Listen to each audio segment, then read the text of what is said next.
Jangan nyalakan orang jatuh cinta. Kalau Mbak sama keluarga Mbak nggak setuju nggak apa-apa. Tapi kalau semesta ngedukung mereka, kenapa?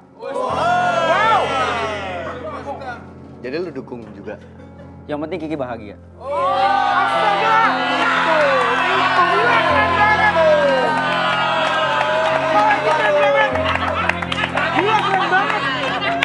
Itu baru gentleman.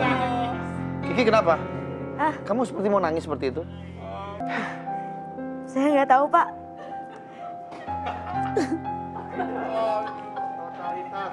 Ki, bagus dong kalau Wendy dukung kita.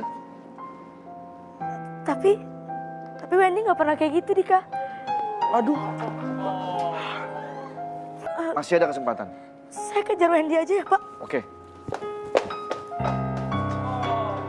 Kasih kesempatan Kiki untuk merenung.